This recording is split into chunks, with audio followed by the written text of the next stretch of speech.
Welcome at another episode of Leadership Lyrics with myself, Yoke and Thomas Ram. What I've noticed recently in my work that's spreading like wildfire throughout businesses are staff resignations.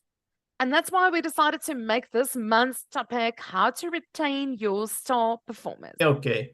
Hey, So, what are some of the reasons why people stay at a company? it's interesting, Thomas. Gallup found that if a person has a best friend at work, that's one of the main reasons why a person would actually stay quite a few years at a company. Can you elaborate on that? What do you mean? So, if people feel that they are psychologically safe and there's someone that they can relate to, because we spend much more time at work than at home, your work can very often almost become like your family. And if you feel like you don't want to leave your family, these people that you rely in, that you do work lunches in, that you really like, you're in the ring with them on a daily basis, you're actually going to leave them behind. It would actually allow you to stay much more loyal at a company. So what's quite interesting is Gallup actually encourages people to say companies need to encourage people to create friendships at work. So in South Africa, what people often do is they would take their clients to go and watch rugby or cricket or whatever, but what they actually need to do is encourage the employees to build those friendships. So sometimes people would start a action cricket league or a volleyball league or a netball league, and now they are practicing sports together after hours, and they really building that trust and that loyalty, and they're having drinks or they're having dinner or they're having lunch, and that's where those really meaningful friendships get formed.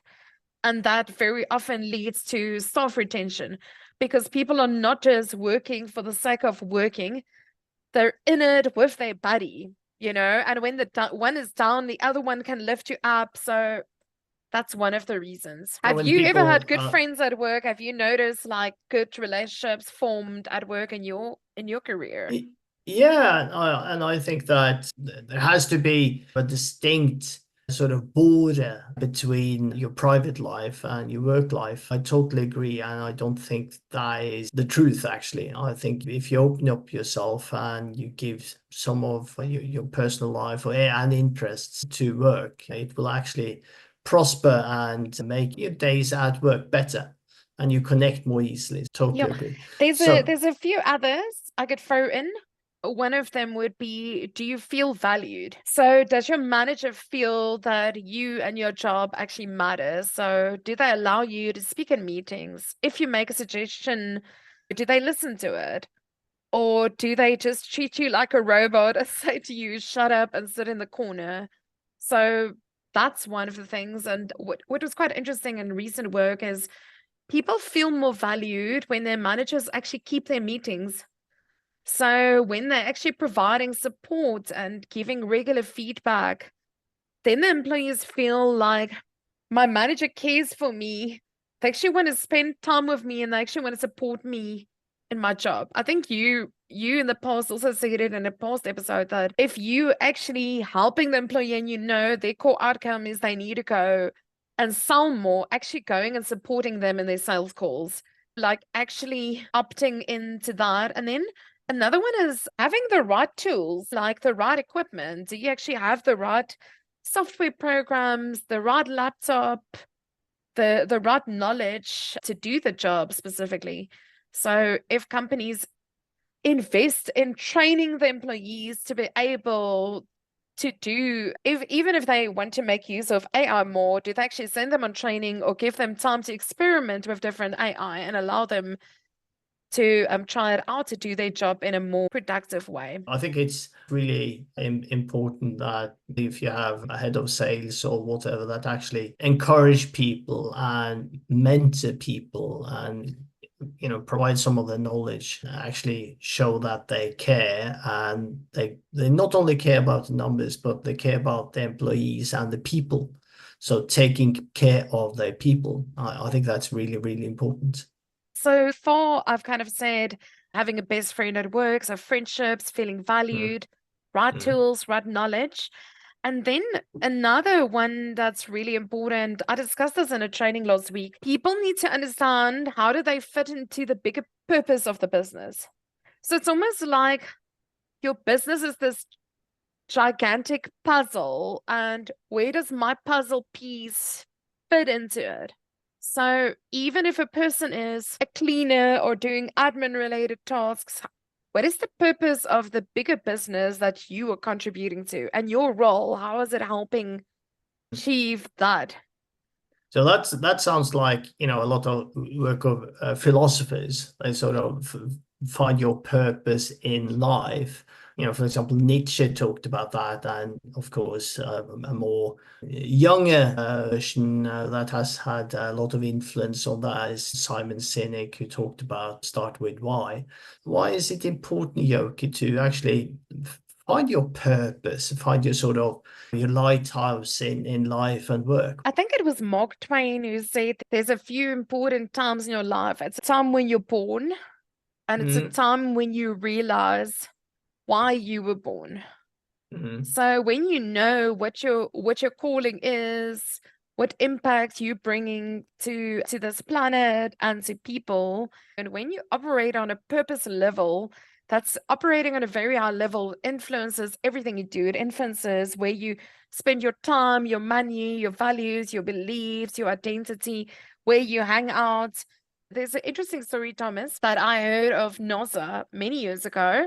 There was a janitor, and the late J.F. Kennedy, who was president at the time, visited NASA, and he said to this janitor, "What is it that you do at NASA?" Like curious. And he said, "President Kennedy, I'm here to help put a man on the moon," this mm, janitor said. And when you realize that even though he's cleaning, looking after the maintenance of the building, you realize that by doing that, it allowed the mathematicians and the engineers and the astronauts to do their work and allowed them to do those calculations that could eventually put a man on the moon. So it's very important that you actually, when you choose what companies to work for, ask yourself, what is this company doing? Is it good for people, planet, and profit?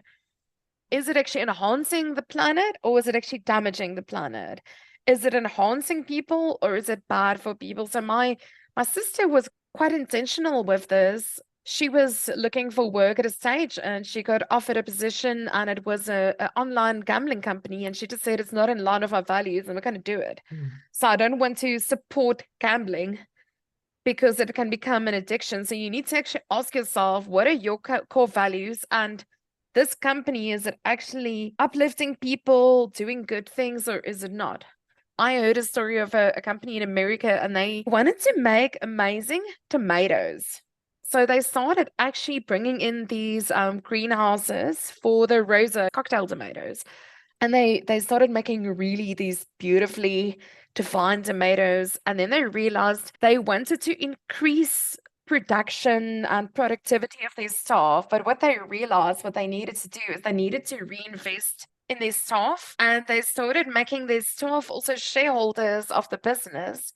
And they were getting dividends and all of that. And not only in America, also in Mexico. Suddenly, the people that were on the ground working with the tomatoes, there was much less absenteeism, and their productivity shot up 300% because people felt part of this purpose of the business, and they were invested in seeing if you can work on what is the purpose of the business, what's the purpose of the department, what's the purpose of your role, and why did you join this company and why did you stay? Very often, asking some of those questions for people that are very happy at a company, it can really be a very big motivating factor, because the moment you start asking the why questions, like Simon Sinek was saying, it's value questions. And when we ask value questions, you get an emotional response when you go deeper, deeper, deeper. And that's very motivating for people. But it's not a quick 2-minute discussion. Sometimes you Mm. actually need to do purpose-based work with a company for them to identify their purpose, and it can become very motivating for people. But now you talked about purpose and finding your purpose and aligning your purpose with the company's purpose. But How about incentives and rewards? Well, what's your opinion on that? People can be very motivated by finances, but there's a lot of research that's shown that your happiness with money can only be up to a certain point. It won't make you any happier. And there's been a lot of research about that whole carrot and stick approach. A carrot and stick refers to you holding, it's almost like you are this donkey or this horse, and they're holding this carrot, and now you're walking because they're holding the carrot. And that's very often money, incentives. But then you're going to have to end up just getting more and more and more carrots.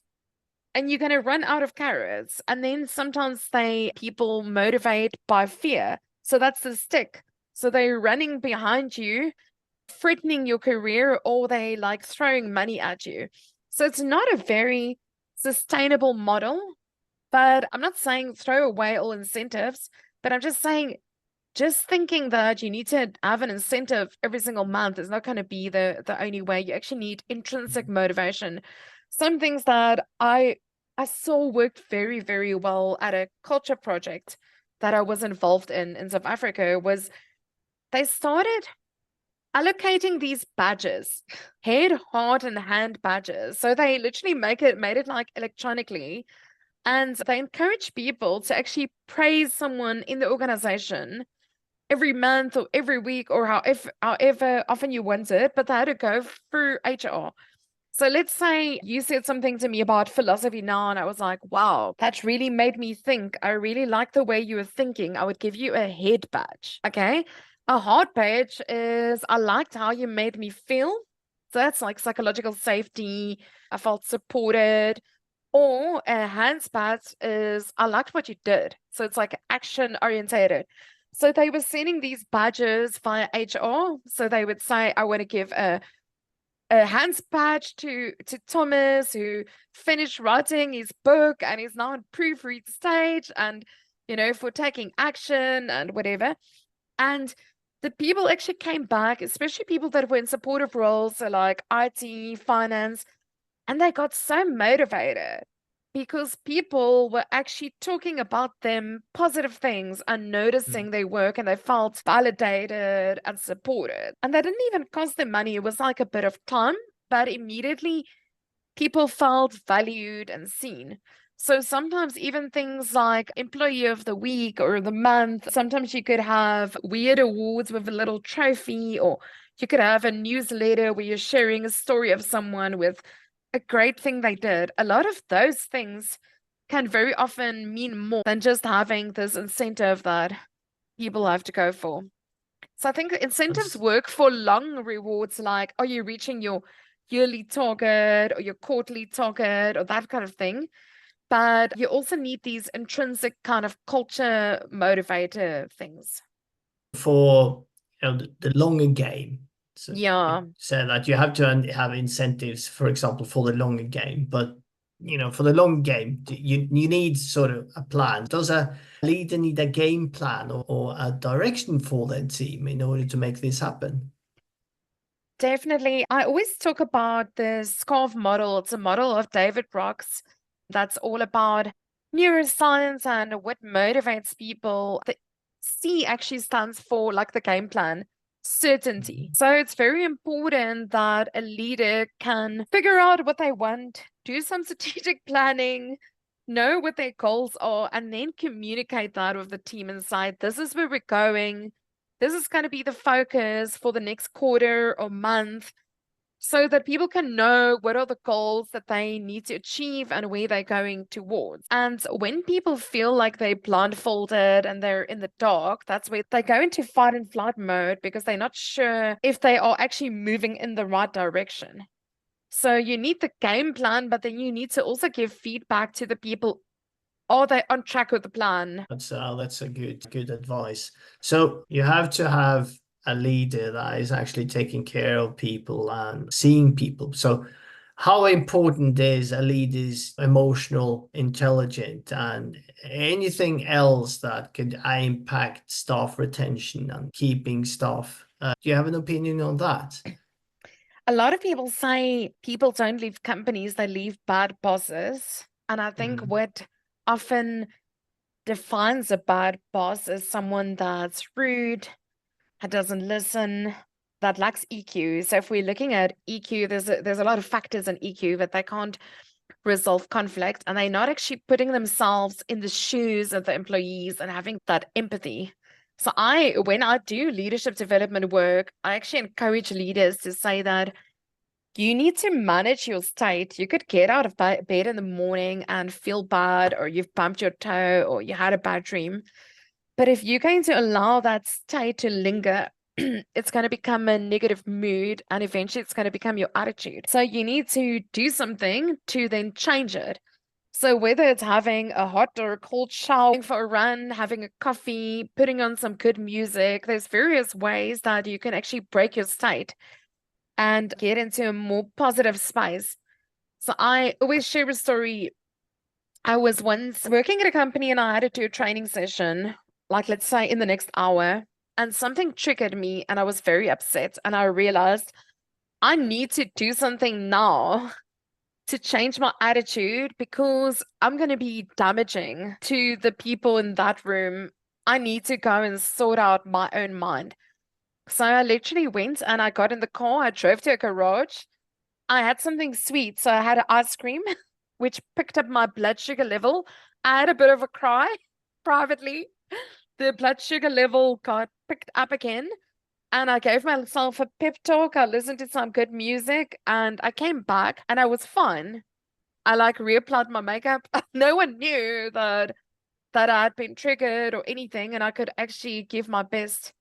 So there was this guy that when I studied NLP, neuro linguistic programming, and we were doing practice sessions every week, like twice a week. And I was very tired. I was in corporate sales. And I would always just say, I'm too tired. I'll be the client. I don't want to be the practitioner. I don't actually want to do the hard work. Okay. And then he said to me, this is the last time that you're getting away with this. When we see you next week, do something. Go for a shower, go for a run, have a cup of coffee, have dinner. Like by the time you come to us, sort out your mind so that you are in the best possible state of mind. So I realized that it was accountability. And we can choose to be a victim and just stay there, or we can actually take action. And that's where people with high emotional intelligence will notice, how am I feeling now? So you're saying you're feeling low or low on energy, or you're feeling anxious or depressed or whatever. And then they would actually do something about it, or they would pick up the phone and speak to someone. And that's where if you're going to go in with a really negative frame of mind and energy, it will have a massive ripple effect on the entire office. So you need to realize that your role as a leader is to sort out your mind so that you can bring positive, contagious energy. You need to sort out your stuff, or otherwise get counseling, whatever it might be, but you don't want to let your mood have an impact on everyone else. But it's hard work, and not everyone's going to do it, you know? It is hard work because you know a lot about yourself and you have to realize that you are changing your state or mood state. And then you have to take action and actually change it. And when you have changed it or tried to change it, you have to analyze it, whether it has changed or not. So, and it takes a lot of brain power. So, yeah. So that's interesting, very interesting, Yoki. So, what do you mean by being positive? Why does it lead to staff wanting to work for the business? There's a thing called positive psychology. I read a book many years ago by Dr. Martin Seligman, and he was the founder of positive psychology. And he did research with nuns at a nunnery, and they'd lived there since they were like 18 until they were 80. Same food, same conditions, same sleeping conditions, same access to same illnesses. And some of them lived long lives, happy lives, fulfilled lives, and some of them did not. And they were looking at the research and they were literally comparing photos from when they were young as a group and then later in their life. And the nuns that were smiling and positive literally had more fulfilled relationship. They were healthier and they had a more fulfilling life than those that had a negative inclination. So there's a lot of signs around positive psychology that if you base your life just on external circumstances, things that are completely outside of your control, then you'll just be depressed. So you need to look at what is in your locus of control, what can you influence, what can you do about it, and most of it's actually your attitude.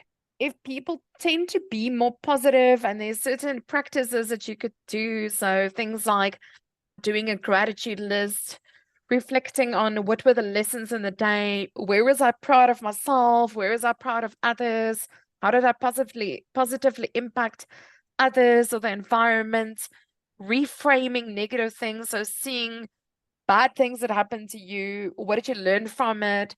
There's a lot of different things that can actually help you to attract better things in your life.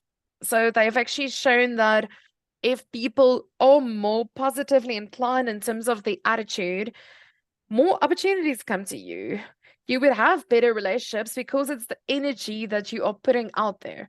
And what's quite sad, Thomas, is our brains are hardwired for negativity.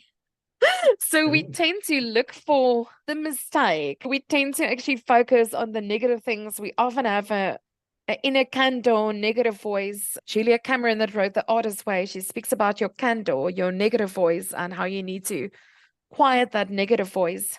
So when you, even as a leader, when you're giving feedback to your teams, you need to realize they're criticizing themselves already so badly that if you are only focusing on the negative, you're actually pushing them into a very negative space. So you also need to find balanced feedback to find the good things and catch them doing things right. To not always So have meetings when they're doing things wrong, but also when they're doing things right. exactly. So regular meetings for providing regular feedback to the team and team members. Is that important as a leader? Definitely. It can be quite demotivating when your managers cancel your meetings. So when you have those meetings, it gives your team an opportunity to know, are they aligned to the game plan? Are they moving towards the goals? But also the people that are doing exceptionally well, they also want to be pushed. They also want to be motivated to go for other goals. So sometimes what you'll find is a leader might only have meetings with the stragglers, the people that are not doing well, but you actually need to have one-on-ones with your star performers to actually find out what are their goals, what do they want to achieve, because they could actually move from good to great. So you actually want to move them to greater heights. And sometimes if you don't actually spend time with those top performers, that could allow them to look for other companies. And then you Yeah, would actually lose those good people. and the other thing is that if you have meetings with your star performers, they can give advice, provide tips for people that are eager to learn and eager to actually improve. And if you just let the star performers run and be sort of invisible to others, they will, as you said, in a couple of years' time or months, leave the company, and you stuck with people that are eager to learn but haven't learned anything from your star performers. Really important to have regular meetings and provide feedback to everybody, and not only feedback, but just have a discussion on various subjects. And if you have it regularly as well, people know that it's not bad news, it's not good news, it's just a discussion. So Exactly. It's not a session where you're going to be called out, where no, that's where that fear-based leadership really comes in. yeah, the stick or the carrot. Yeah. So, are there any other leadership traits that would cause a staff member to jump ship? General things like being rude, ignoring your team. I see a lot of leaders they would say that the leaders would never answer them or support them. So when they actually say, I'm struggling with this, then they don't actually come and help them. So they just kind of like ignore the request or the cry out for support. And like a general thing, it sounds so simple, Thomas, greeting people, saying Yeah. hello, just being kind. So not just saying you like this person, walking past everyone, ignoring them, and then saying, hello, John, but you've walked past Sarah, Sipo, Leroy said hi to John. So that can actually lead to a lot of and people feeling that you're not treating people in a fair way. So the moment they feel that there's a unfairness thing, and I think that comes from when you are a child, parents need to treat their children in a fair way, and leaders also need to do that. I would just end off with like having fear-based leadership. If people fear you and there's no psychological safety and they fear making mistakes, they're not going to take any chances, any risks. They're not going to raise their hand and volunteer for things or solve any problems because they'll be too scared that they're going to do something wrong and that you're going to hold it against them. It's the same with children. So I totally agree because, as you mentioned earlier, if you teach your children and you don't say hello, you don't greet them, common sense and just being polite. And if you don't bring that to your workplace, it's going to disintegrate. That's some really nice, good insights. So, yeah. I think maybe if we had to just summarize some actions that a leader could take is encourage friendships at work and people meeting a best friend at work. So get some socials going, try to find opportunities for your teams to really get to know each other, make them feel valued, have regular meetings, let them know where they're doing things well, where they're aligned, have a clear game plan, create that certainty so they know where you're going and are they actually on track. Make sure they have the right tools and the knowledge. So can you maybe do asset registers, trying to see and even do surveys, chat to your staff. Are they feeling that they have the right equipment and knowledge, or do they need some training to actually feel that they can actually do the job better? Also focus on your purpose and how they fit into the bigger purpose, maybe do some purpose-based work. And then really try to just spend time with them and develop the emotional intelligence of your leaders to listen well, to have empathy, to resolve conflicts, to not be rude, to be humble, and to treat people in a kind way, in a fair way. So that was That another sounds great. session of Leadership Lyrics with Yoke and Thomas. We'll see you next time.